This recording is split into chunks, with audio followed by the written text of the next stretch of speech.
Olá, meu povo, como vão vocês? Espero que muito bem. A gente ficou um tempo sem essas conversas aqui no YouTube e é claro que eu estava sentindo falta delas. Hoje a gente vai falar um pouco sobre um tema que me toca pessoalmente, bem como nas pesquisas, que é a teologia negra. Recentemente, um leitor do meu livro, Pela Estrada da Liberdade, A Religião na História Abolicionista e Antirracista, um livro que foi publicado pela Saber Criativo, fez algumas considerações na página da editora sobre a postura que eu e o pastor Isaac adotamos de alguma resistência à teologia negra. E eu quero gravar esse vídeo aqui apenas para a gente conversar um pouco sobre esses pontos e explicar, né, algumas das razões pelas quais um livro que se propõe a falar sobre o cristianismo como uma religião antirracista, por que ter alguma resistência, né, a uma perspectiva, uma visão que se propõe a ter uma leitura cristã de combate aos males provocados pela escravidão e perpetuados pelo racismo. Esse é um dos vídeos que eu pretendo fazer com pouca edição, né? Para a gente bater um papo, conversar e tal, e talvez no futuro produzir um vídeo melhor, mais ambientado, com uma qualidade técnica superior e que possa agregar mais. Para a gente começar a falar sobre teologia negra, caso você não conheça o tema, é necessário a gente entender do que a gente está partindo e o que a gente quer dizer com isso. E a teologia negra, ela não se resume a esse nome, mas ela precisa usá-lo como ponto de partida, que é o James Cone. Foi um grande teólogo norte-americano, ele foi pastor de igreja, era pastor metodista, e o Cone também teve suas incursões intelectuais, né? Depois da experiência de ter sido pastor, até com financiamento da própria igreja, né, com subvenção da igreja dele, que era uma igreja negra, ele chega à universidade para cursar mestrado, doutorado, ele faz doutorado em filosofia e ele desenvolve ali no final da década de 60 o que seria a conhecida por nós hoje teologia negra. No Brasil, a gente tem poucos livros publicados pelo Cone traduzidos, nós temos 3, 2 deles recentemente publicados pela editora Recriar, que é uma editora que tem uma perspectiva que em círculos conservadores seria considerada uma perspectiva liberal, uma perspectiva socioanalítica da fé, da religião, especialmente da religião cristã. Mas é uma editora que produz com muita qualidade. Assim, como eu sou um editor de livros, eu posso dizer para vocês que são os materiais bem feitos, bem traduzidos, bem trabalhados no seu texto, na sua apresentação. E é o caso desse material do James Cone, que inclusive vem muito bonito. Olha, uma fotinho dele aqui no box, né, os livros vêm acomodados aqui dentro. É um trabalho editorial muito, muito bonito, feito pela Recriar. Mas de onde é que vem, então, as nossas desavenças com essa perspectiva que, já num primeiro momento, soa positiva, né? Vem de algumas perspectivas teológicas que o Cone estabelece como ponto de princípio para a partida da reflexão teológica dele. Então, a visão que o Cone tem acerca das Escrituras é bem diferente da que a maior parte dos negros brasileiros tem. A forma como o Cone enxerga a vivência da fé é diferente da visão que as denominações históricas, em geral, vão ter, mesmo da igreja metodista, né? Mesmo do movimento metodista. A parte boa da teologia negra é que ela se propõe a fazer denúncias muito contundentes e corretas acerca de como o cristianismo foi instrumentalizado na história em prol de uma visão de supremacia branca. E isso é algo que é necessário reconhecer. A igreja cristã, e a gente não pode aqui limitar essa discussão a uma discussão sobre catolicismo para os protestantes, em muitos momentos foi um braço, um suporte de visões que promoveram a subserviência do negro e que mantiveram o negro num tipo de cárcere, não mais literal, depois dos movimentos abolicionistas, mas numa constante posição de subalternidade. Isso tudo é real e a teologia negra teve a coragem de, naquele contexto, nos Estados Unidos, fazer uma denúncia no sentido de falar, olha, isso aqui é algo que não tem a ver com o Espírito de Cristo. Mas quais são as discordâncias que a gente vai ter dessas ideias do Cone, né? O problema é que o Cone, ele, progressivamente, ele vai identificar as bases da teologia negra a leituras ideológicas e, em alguns momentos, né, de natureza que fazem com que a visão dele sobre a Bíblia, sobre a fé, sobre a mística da fé, sejam lidos a partir de um ideário político. Então, logo no primeiro capítulo do Teologia Negra, que na verdade esse livro Teologia Negra, o título original dele é Teologia da Libertação Negra, uma coisa assim, é diferente do Teologia Negra, que é um outro livro que também foi publicado aqui no Brasil na década de 80 pela editora Paulinas.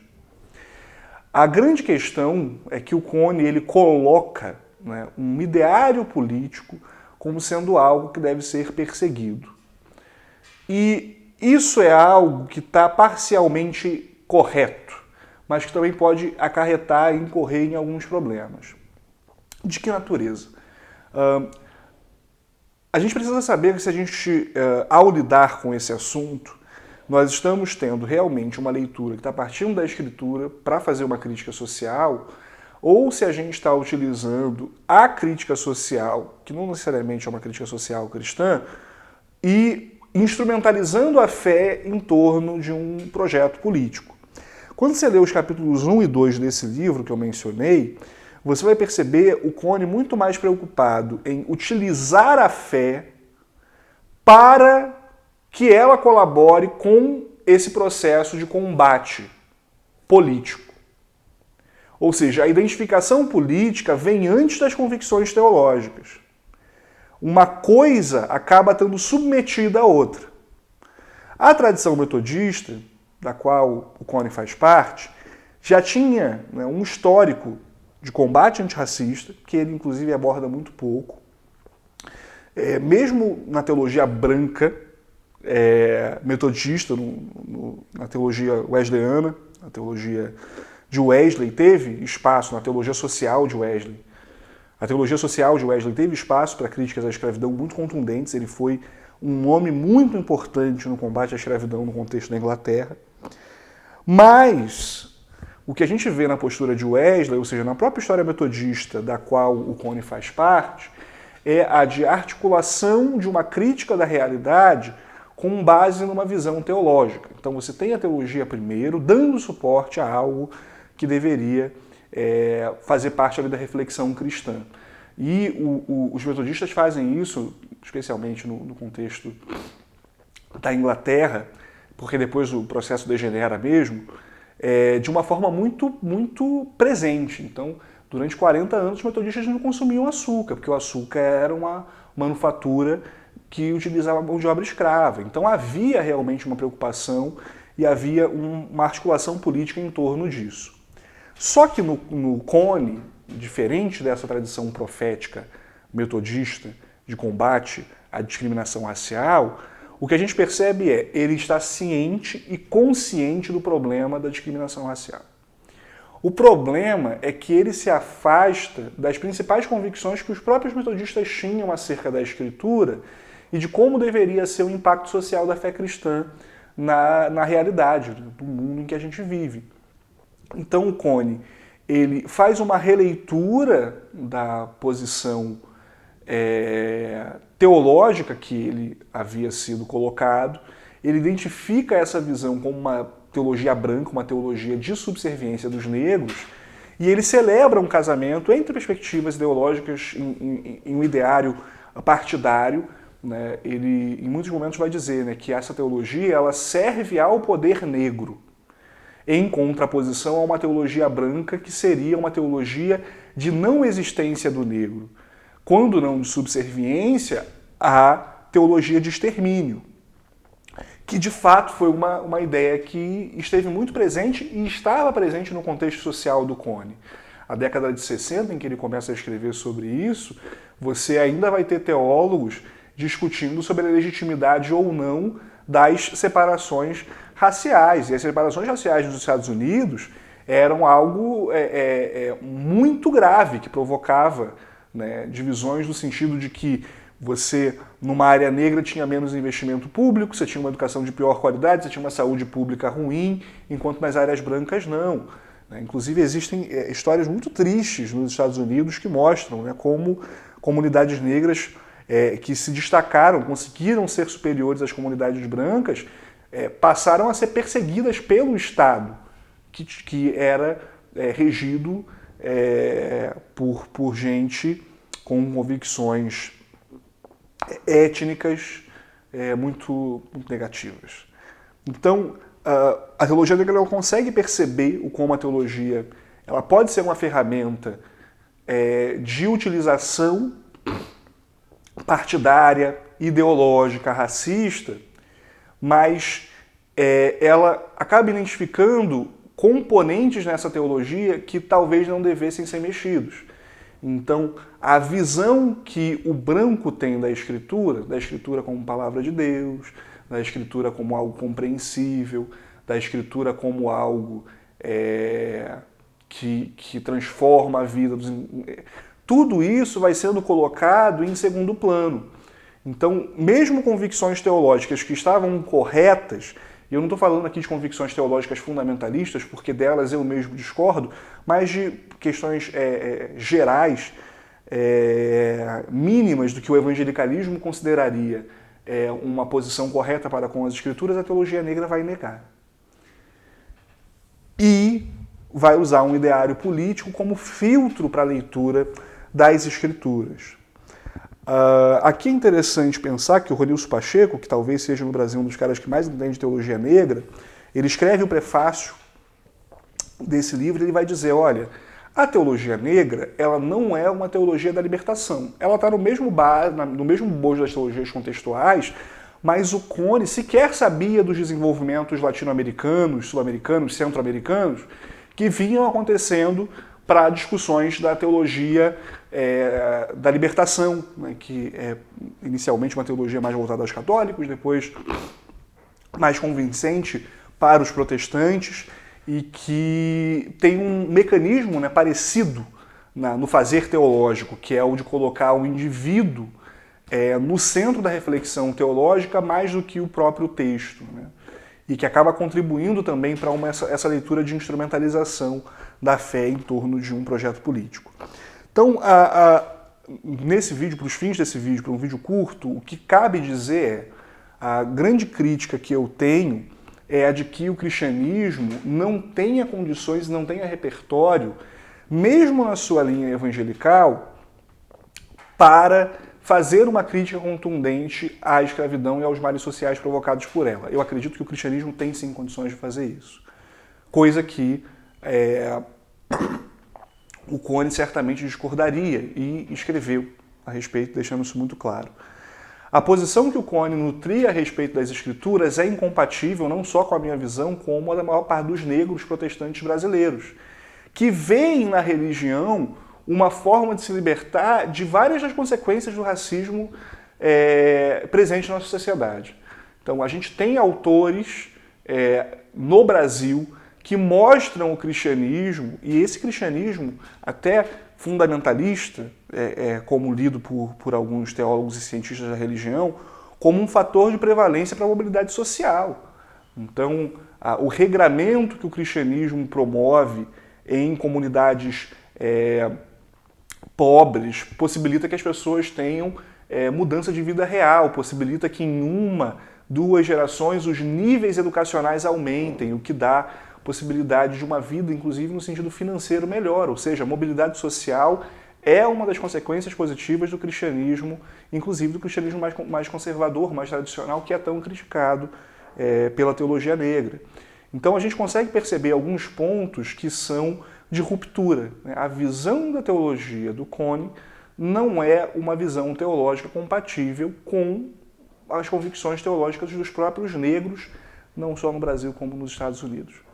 Então, o que a gente pode dizer é que a teologia negra acerta em perceber que a teologia branca, que ela chama, é uma teologia que defendeu a subserviência dos negros e que deu salvo-conduto para a perseguição racial, para a discriminação, para a disparidade entre negros e brancos, mas ela erra em atacar alguns componentes teológicos importantes.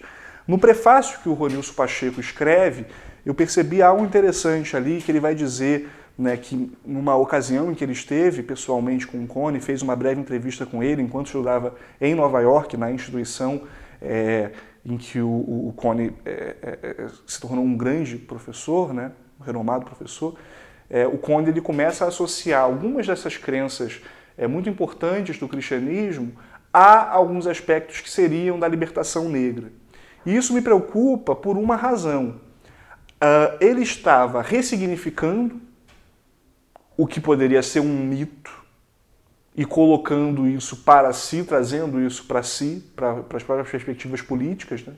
Usando esse ideário teológico em prol de uma discussão política, ou ele estava fazendo um processo de interpretação transhistórica, no seguinte sentido, do que o Deus que agiu no passado é o mesmo Deus que age hoje e por isso nós devemos lutar por essas pautas. No decorrer do livro, a gente vai perceber que a segunda perspectiva é o argumento que o Cone mais usa, mas ele não me convence que essa fosse realmente a intenção dele. Me parece muito mais uma questão de ressignificar, como grande parte da teologia liberal no decorrer da história fez, crenças fundamentais, transformando aquilo que é mito numa realidade concreta, que é a corporificação política dessas discussões. E eu não posso concordar com isso. Não é só a corporificação política da fé cristã que importa. As crenças cristãs é que dão força para que os cristãos, compreendendo-se como parte da imagem e semelhança de Deus, busquem melhores condições de vida. E é claro, talvez falte o componente público, especialmente no Brasil, dessa relação entre a igreja, entre a comunidade se envolver nessas discussões políticas, que é algo que a teologia pública aborda e que a teologia negra luta para que seja feito. Não obstante, eu não posso concordar que a gente simplesmente lide com essas questões como sendo mitos e como sendo questões assim que a gente precisa ressignificar. A gente não precisa ressignificar, a gente precisa aplicar a nossa realidade. No meu livro, a gente conta várias histórias do como essa teologia, até conservadora, no decorrer da história, provocou mudanças sociais sensíveis. Aqui vocês vão conhecer um pouco sobre a história do movimento metodista, vocês vão conhecer bastante a história do movimento adventista e dos pioneiros adventistas no combate à escravidão, que muitos deles brancos não se utilizaram de necessariamente uma linguagem de ressignificação da fé. Na verdade, o que eles fizeram foi buscar esse significado do texto bíblico e as implicações para a vida e também para o engajamento político. Então, não é que o engajamento político seja um problema, o engajamento político, na realidade, é necessário. Mas as bases das quais a gente vai partir são muito importantes. Então, em resumo, meu problema com a teologia negra não é o fato dela se propor a apresentar uma visão da Bíblia que promova mudanças sociais para os negros. O meu problema é que ela vai negar a visão da Bíblia que os negros têm, e essa mesma visão que provoca mudanças sociais sensíveis, mesmo quando desacompanhada do jogo político. Ou seja, a gente pode, e eu acredito que o ideal é ter uma alternativa a essa visão, que seria a de uma leitura negra, como o Esaú Macaulay defende, que, compreendendo os problemas dessa teologia negra, mas também percebendo os pontos de semelhança, vai propor uma alternativa, que é a que tem em alta conta a Bíblia, que tem em alta conta a inspiração da Bíblia, e que, através disso, vai propor tanto a relação do negro com as escrituras, como essas escrituras mediando e modulando como vai ser lida a realidade do negro. Eu acho que deu para a gente entender um pouco, pincelar essas diferenças entre uma metodologia socioanalítica das escrituras para as metodologias mais tradicionais e como elas podem ter implicações diferentes, mesmo tendo em comum essa pauta tão fundamental que é o combate ao racismo. Espero que você tenha gostado desse vídeo. Deixe sua curtida, se ele serviu para você. Deixa também seu comentário aqui, é muito importante para mim saber a opinião, a sua visão acerca desse tema. Você pode também se inscrever aqui no canal, clicar no sininho para receber as novidades e as notificações assim que elas estiverem disponíveis. Valeu, tchau, tchau.